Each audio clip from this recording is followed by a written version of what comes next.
Hello বন্ধুরা, আবার এক নতুন ব্লগে আপনাদের প্রত্যেককে স্বাগত জানাই। আমি অভিনব, একজন ইভেন্ট অর্গানাইজার। অনেকটা লেট হয়ে গেছে, তাই তাড়াতাড়ি করে বেরিয়ে সকালবেলা আমরা পৌঁছলাম নিমতৌড়ি। দেখতে দেখতে কয়েক ঘন্টা পরে আমরা পৌঁছলাম সেই কলকাতা শহরে।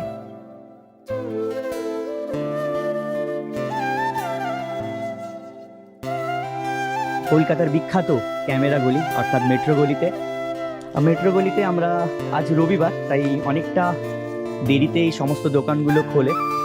তো আমরা যে দোকানে সচরাচর সমস্ত জিনিসপত্র কিনে থাকি, আশা করি আপনারা সবাই বুঝতেই পেরেছেন যে জিনিসটার জন্য আমরা অপেক্ষা করেছিলাম সেটা আর কিছুই নয়। নামটা আমি বলছি না, কিছুক্ষণ পরে আপনারা ভিডিওতে সবাই দেখতে পাবেন।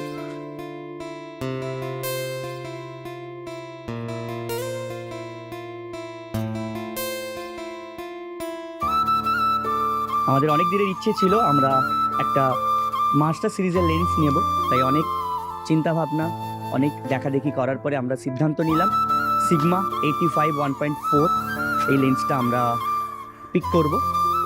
তার জন্যই অত দূর থেকে শহর কলকাতায় আসা, এবং আজকের দিনটা খুব আনন্দের দিন, শুধু আমার নয়, ফ্রিজ দ্য মেমোরিজের পুরো টিমের। কারণ এই লেন্সটা নেওয়ার জন্য আমাদেরকে অনেকগুলো দিন অপেক্ষা করতে হয়েছে, কারণ এই লেন্সটার অনেকটাই দাম। তো আশা করি আরও অনেক ভালো ভালো ছবি, আরও অনেক ভালো ভালো ভিডিও আপনাদের উপহার দিতে পারবো। সবাই ভালো থাকবেন, সুস্থ থাকবেন, ফ্রিজ দ্য মেমোরিজকে সাপোর্ট করবেন। আজকের মতন এখানেই সবাইকে বিদায় জানিয়ে যথারীতি আবার আমি বাস ধরে আমার বাড়ির উদ্দেশ্যে রওনা দিলাম।